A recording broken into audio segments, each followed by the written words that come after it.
After making it through the final round of a job interview and meeting the highest ranking executive in the organization, you are now in the waiting period to hear whether or not you've been hired.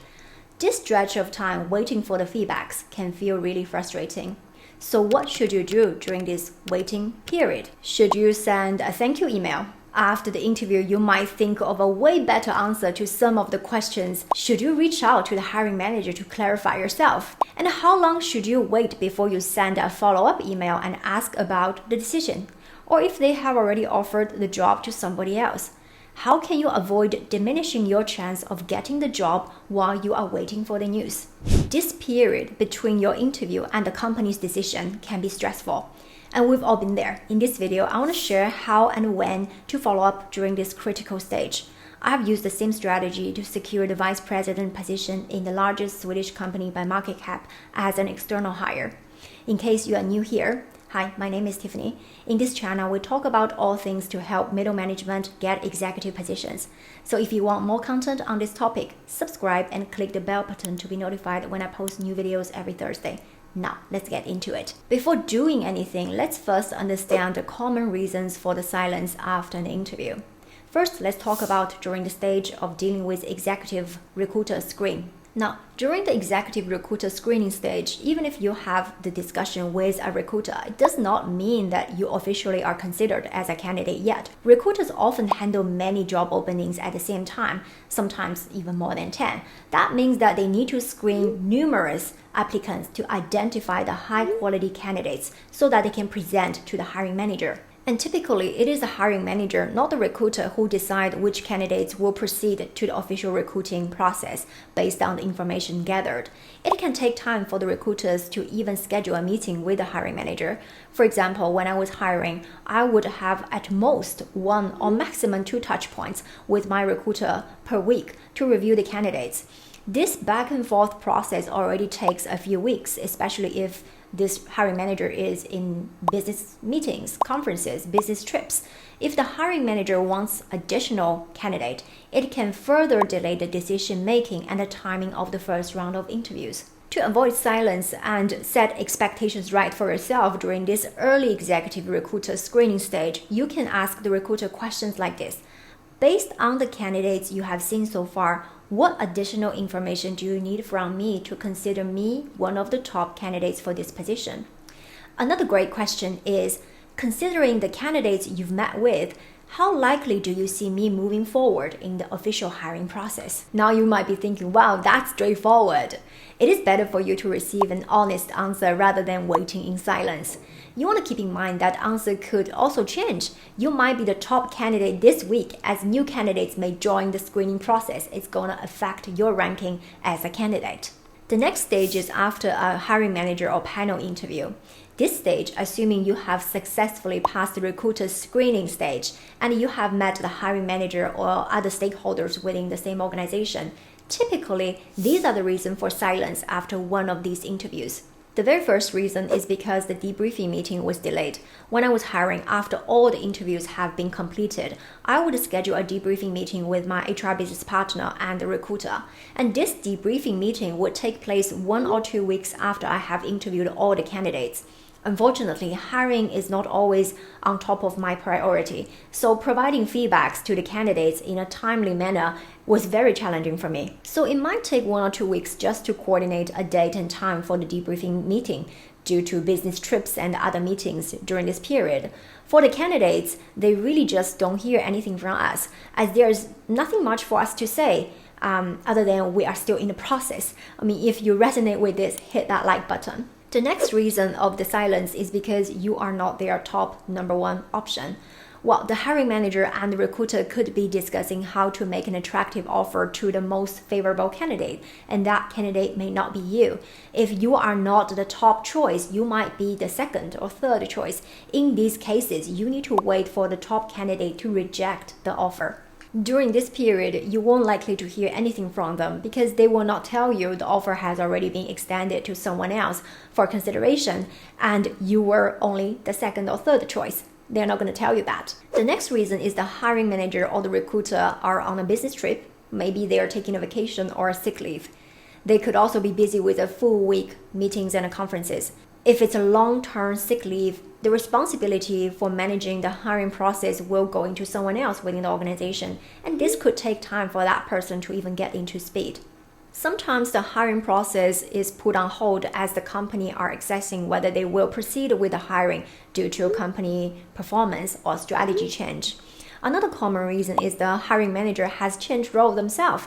So first, a new manager needs to be hired, and this could take time. It takes even more time for this person to decide if they would restart the hiring process to make the final decision, or they might even decide to change the position entirely. It's quite common for jobs to be put on hold or eliminated because of company-wide organizational changes, or the change in the economy, declining business performance, or change in the strategic directions. This happens more often than you might think because economic fluctuations and uncertainties can impact a company's revenue, strategic focus areas. As a result, companies often adjust their hiring strategies in response. So hiring managers are tasked with evaluating whether they should proceed with the hiring, and if so, what type of leader is now required in line with the new strategy and the new economic conditions. The next reason is ghosting, even if you have reached out and followed up. It could be that they are extremely busy or the position has already been filled. While it is not really professional for them to not reply to you, it can happen. Not all companies and hiring managers put the same level of effort in caring for their candidates and maintaining their company's talent attraction and employer branding reputation. And during this waiting period, you are at a higher risk of behaving counterproductively. For example, you might start to doubt about your own abilities. You might wonder if you deserve the position or if you should lower your expectations. You might also come across as desperate to secure the position. However, it's not entirely out of your hands as well. There are actions you can take after the interview, and that can give you a competitive advantage. Let's get into it. The very first thing to do is to understand the time plan. The first thing you should always remember to do at the end of each interview is to ask the hiring manager when you can expect to hear back from them regarding the next steps. This time frame they provided will help you to determine whether it's most appropriate to follow up. And remember, if they say 1 week, double it. Think of it as 2 weeks. Second, send a thank you note within the first 24 hours after your interview. It's actually good to prepare a thank you note in advance, which then you can adapt as needed. In this note, you want to express your gratitude for their time, and please keep it concise. You want to mention one specific aspect of the interview or something you've learned during it. You can conclude by expressing you are very interested in working with them. The thank you note is not a chance for you to introduce anything new, anything you forgot to say. It's a chance to demonstrate your commitment and your appreciation. If you don't have the interviewer's email address, you very likely have the contact information for the person who arranged the interview, right? You can send a thank you email to that person. You can express your gratitude for their time and effort. Be sure to mention the names of the executive you spoke with during the interview. You want to write your message with the assumption that it may be forwarded to the interviewer. One of the ways I have personally used is to connect with the interviewer on LinkedIn and send a thank you message from there. I have noticed that the higher up a person is in the corporate ladder, the more pleasant and respectful they tend to be. So don't hesitate to do so if you cannot reach out to them through emails. If you are going to implement this, hit that like button. So what else can you send instead of just a thank you note, which maybe everyone does it? Well, if a certain discussion happened during the job interview, you might consider sending supporting materials such as a previous work you've done or additional information that can strengthen your case and keep you top of their mind. You can also send relevant articles, especially trending ones that relate to their organizational challenges they've shared with you during the interview. The most important thing is you are clearly communicating your message. I understand your needs. So what about after the interview? You keep replaying a question you didn't answer well during that interview. What I can tell you is that almost everyone come out of a job interview thinking, I wish I had said this instead of that. Well, it can be really tempting for you to contact the hiring manager and to re-answer that question. It is actually much better for you to not do this. You don't want to come across as too needy. It's quite unlikely that a single answer can make or break their decision, so it's best for you to let it go and leave it as it is. But there's an exception where you need to reach out between the interviews and the date that the hiring manager provided if there's a change in your situation. For example, if you are interviewing for multiple jobs and now you receive an offer from someone else while waiting for the company to respond to you, you can write and inform them about your situation. You can tell them you are still passionate and committed for the company's mission and you hope to hear from them before making a decision. You can write them a letter looks like this. Dear hiring manager, I wanted to follow up with you regarding my interview. Since we spoke last time, I have now received another job offer. However, your leadership position in the industry along with your company's vision aligns perfectly with my own value and purpose. I'm still very excited about the opportunity to join and lead the team through this transformation.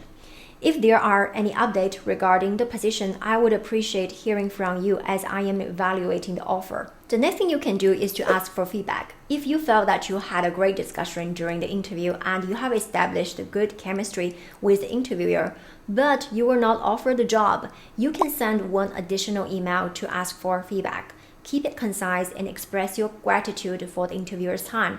You can mention that you have genuinely enjoyed the interview process and would appreciate constructive feedbacks to improve your candidacy in the future. While not all the hiring managers and recruiters will take the time to provide you the constructive feedbacks, but very often you may receive just one specific advice that can help you to increase your chance in the future.